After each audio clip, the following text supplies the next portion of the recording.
So, I'll start with Moldova.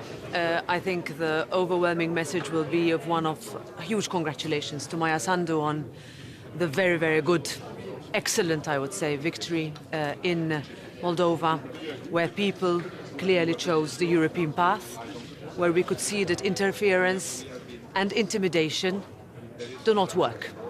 We also need to realize that we need to be prepared to counter such threats against the complete instability of potential democratic results that would be interfered with. But Maia Sandu's message will also be very clear today. What's next? The campaign was run on the hope of enlargement, on the hope of EU membership. And therefore the European Parliament will be very clear in continuing to state that it is time, finally, to open negotiations with Ukraine and Moldova, and we need to do it by the end of this year. Enlargement is a win-win for the European Union. It is not charity, it is something that works for all of us.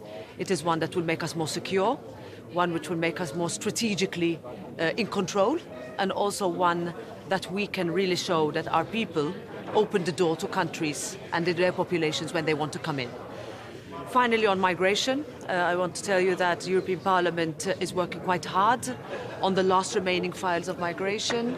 We will wait to see, however, also the implementation of the pact that we voted on last year, how member states are working together with that, how the solidarity mechanism will enter into force, but also to make sure that this is something that we send a message that solidarity works, that member states cannot be left alone, and that the European Union needs to do more to help countries on the front line to challenge and to address the challenge.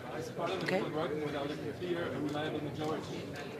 Well, majorities are always needed to be found. This is like in every parliament. It's a parliament that has 8 political groups. We have seen majorities that continue to work on a pro-European path. We will see the first legislative tests in the next few weeks and months on the omnibuses. And we will continue to work towards having those majority that would send a clear signal of what the citizens voted for. They want predictability, they want their lives to be safer, they want their lives to be fairer.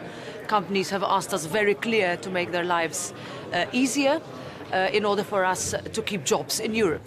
And that is, I think, a working majority that we can have. But make no mistake, we need to work on it. We need to find compromises and we need to deliver. If we don't do that, then we will end up in a classic whose fault was it? And that's not what our citizens want and not what our citizens deserve. We've seen drone attacks in Poland, here in Denmark. Do you think Europe is ready to handle those kind of attacks? Well, I think the reaction leading up to this European Council yesterday and today's EPC has shown the absolute readiness of European Union member states to help each other, to show solidarity, to make sure that we can work together.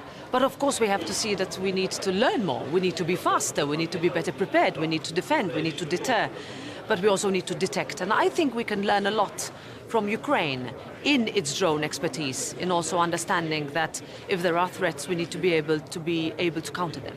Yes, but shouldn't you have known, you mentioned yourself, Ukraine, that's been going on for 2 to 3 years.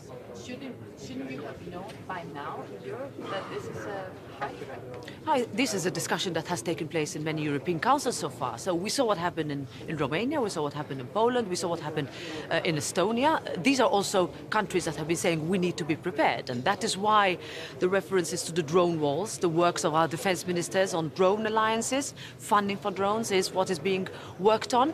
Should we be faster? I'm always on the side of yes, of course, we should always be faster and always better prepared. But I think we've shown the capacity to react quickly, and that's important. Thank you very much.